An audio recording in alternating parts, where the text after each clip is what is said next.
Dan tentunya saya juga masih terhubung dengan dua narasumber melalui aplikasi Zoom secara virtual. Kembali saya akan menyapa Profesor Dr. Iris Rengganis selaku Ketua Tim Advokasi Pelaksanaan Vaksinasi Pengurus Besar Ikatan Dokter Indonesia. Kemudian Dr. Endang Budi Hastuti selaku Koordinator Kelompok Substansi Penyakit Infeksi Emerging. Baik, dan sebelum jeda tadi kita sudah mendapatkan satu penelpon dari Patrick di Pondok Indah yang menanyakan soal keamanan vaksinasi untuk lansia dan jenis vaksin apa yang cocok ya. Tapi sebelumnya kita juga sudah terhubung lagi nih dengan satu penelpon. Banyak banget ternyata ya yang sudah nelpon nih dokter Profesor. Ada Rani di Kebun Jeruk. Halo, selamat pagi Rani. Halo pagi Kak. Silakan Rani, ada yang mau ditanyakan? Langsung Ya, aku saja. mau nanya nih, kalau pada dosis pertama lansia vaksin itu ada keluhan. Nah, itu boleh dilanjutin tetap ke tahap 2-nya apa sebaiknya tidak usah ya gitu atau Boleh ada ini ya? boleh tahu keluhannya apa Rani? Kalau waktu itu sih nenek saya dia kayak mual-mual gitu sama pusing lalu demam 3 hari gitu Kak. Oke. Baik, ada lagi yang mau ditanyakan Rani? Udah sih itu aja cukup, makasih Kak. Oke, terima kasih Rani di Kebon Jeruk. Semoga neneknya sehat-sehat selalu ya setelah divaksin ya. Tinggal menunggu vaksin kedua mungkin. Baik, yang pertama mungkin pertanyaan dari Patrick di Pondok Indah. Boleh langsung dijawab, Profesor Dr. Iris. Ya, baik. Ya, jadi kalau dilihat ya, apa namanya di sini tadi pertanyaannya bahwa yang mana ya untuk lansia apakah Iya. aman? Ya semua vaksin intinya itu aman. Kenapa kita bilang aman? Ya kalau ada efek simpang itu wajar ya. Jadi aman itu sudah melalui uji klinis, uji 1, 2, 3, fase uji klinis sampai 3. Kemudian dari situ akan muncul angka efikasi.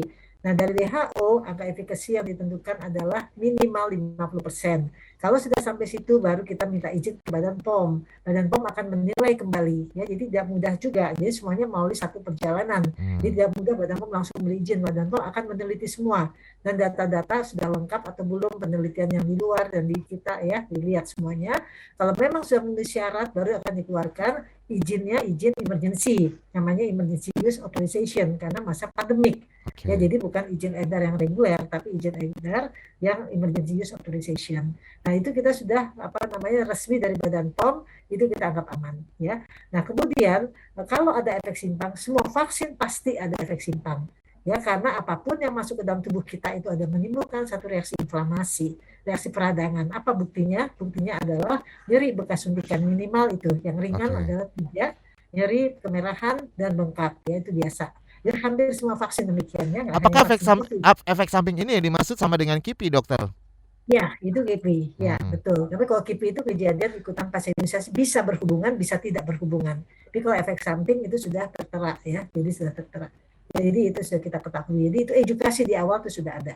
Jadi efek samping sedang berat itu jarang, tapi memang ada catatan bila mana terjadi tentu diberikan pengobatan yang sesuai. Ya, jadi kalau ditanya aman ya aman seperti itu. Yang mana untuk lansia? Ya sebetulnya vaksin semua sudah ada penelitiannya untuk lansia. Ya, jadi tidak ada masalah. Selama itu sudah ada penelitian untuk lansia itu tidak apa-apa. Baik, jadi kalau ada informasi yang mungkin beredar di masyarakat ya di grup-grup keluarga terutama tuh dokter, ini ada yang menanyakan mungkin apakah Pfizer itu paling bagus buat lansia? Itu seperti apa nih tanggapannya? Sebetulnya nggak bisa dibilang paling bagus, memang efikasinya dia paling tinggi. Jadi orang mungkin melihat efikasinya, dan pada lansia itu kan sistem imun udah mulai menurun. Jadi harapannya ya udah yang efikasinya tinggi deh supaya paling tidak pada lansia itu kalau Pfizer 95%, pada lansia itu 80 sekian persen. Baik.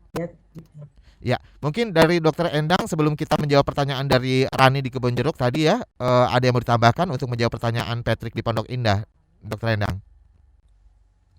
Saya kira cukup ya dari Prof. Iris, hanya menguatkan kembali bahwa vaksin-vaksin yang menjadi program pemerintah saat ini itu bisa digunakan untuk lansia gitu. Jadi jangan khawatir. Oke.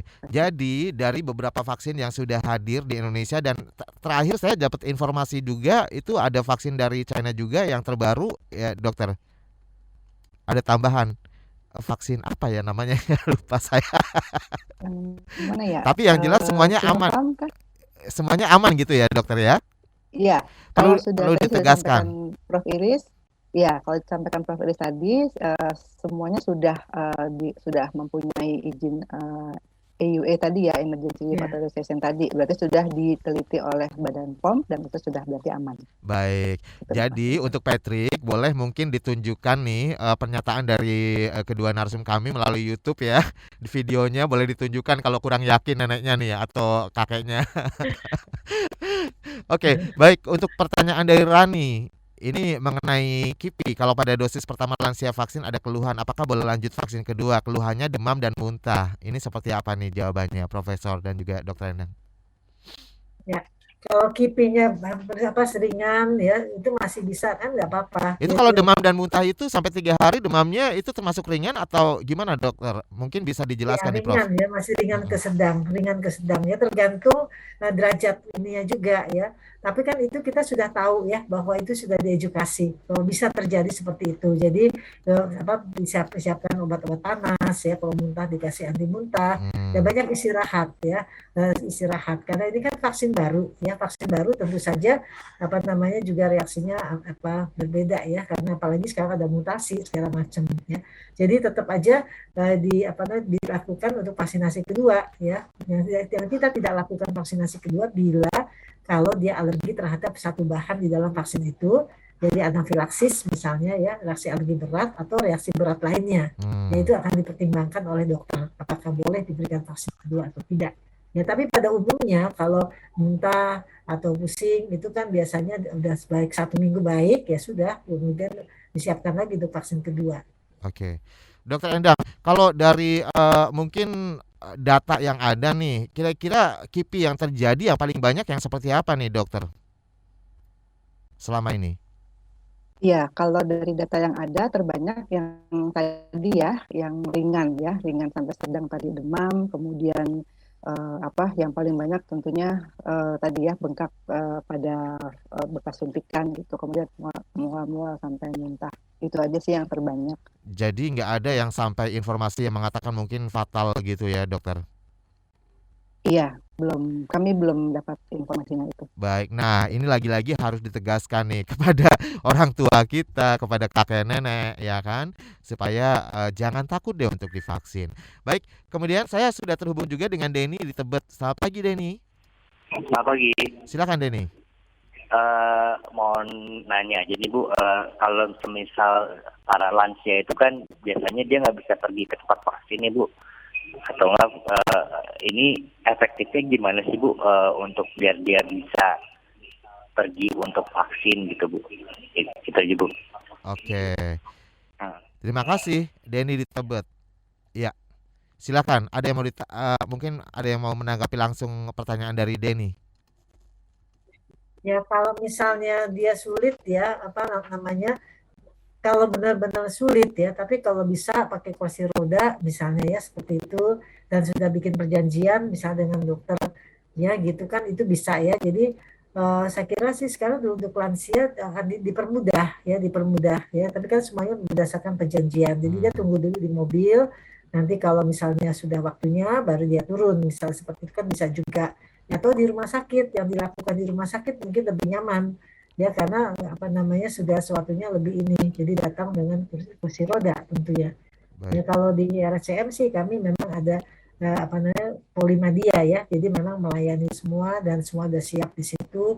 Jadi memang poli vaksinasi, imunisasi orang dewasa ya, anak pasti sudah ada, tapi kita dewasa kita sudah bikin juga di RCM. Nah, jadi itu segala macam vaksin sampai ke tes alergi vaksin semuanya ada di sana. Baik. Karena memang dilengkapi, memang khusus ya di situ. Jadi yang khusus kita lakukan di sana. Jadi pasien-pasien khusus saya kirim ke Polimadia ya, kalau yang ada kesulitan. Jadi kita bikin janji dengan dokter khusus, jadi dapat perhatian khusus. Oke, dan ini sama dengan pertanyaan kurang lebihnya dari Wayan di Jakarta melalui WhatsApp ya. Mungkin salah satu alasan kenapa vaksinasi lansia masih rendah adalah banyak yang nggak bisa berangkat ke lokasi vaksin. Karena banyak juga lansia yang sudah susah jalan, dan pengalaman saya nganter vaksinasi lansia tuh sama aja kayak vaksinasi bagi umum, penuh dan ngantri lama. Mungkin ini bisa jadi catatan bagi pemerintah juga untuk perbaikan pelayanan. Nah, mungkin boleh ditanggapi Dokter Endang. Ini terkait dengan akses masyarakat ya. Ya, selain mungkin yang disampaikan oleh Prof. Iris tadi, bisa juga jika memang kita ada lansia yang kesulitan untuk berangkat ke tempat vaksinasi, bisa menyampaikan ke puskesmas. Ya, nanti puskesmas bisa bantu tuh, apakah nanti petugas puskesmas yang akan datang ke rumah gitu, atau jadi ada puskesmas mengatur waktunya gitu, Oh, bisa jemput bola gitu apakah ya, bisa nanti dokter? mungkin tergantung puskesmasnya ya, makanya Oke. mungkin lapor aja dulu ke puskesmas gitu. Saya di rumah ada lansia, tapi nggak bisa ke puskesmas atau nggak bisa kemana-mana untuk vaksinasi. Jadi sebaiknya bagaimana gitu. Mungkin nanti dari petugas di puskesmas bisa membantu untuk bisa datang ke rumah untuk melakukan vaksinasi sebelum mereka melakukan pelayanan di puskesmasnya gitu ya. Jadi tetap Oke. dapat nih sasarannya gitu. Jadi kan ada juga mungkin yang mau vaksin tapi nggak bisa berangkat. Nah itu mungkin bisa dikomunikasikan dengan puskesmas untuk dicarikan solusi bersama gitu. Nanti gimana caranya? Gitu. Apakah ke sana atau puskesmasnya bisa membuka buka pos di tempat yang terdekat gitu. Nanti bisa nggak jauh-jauh ke puskesmas dan itu bisa diatur kok dengan puskesmasnya nanti. Baik. Dikomunikasikan aja Mas.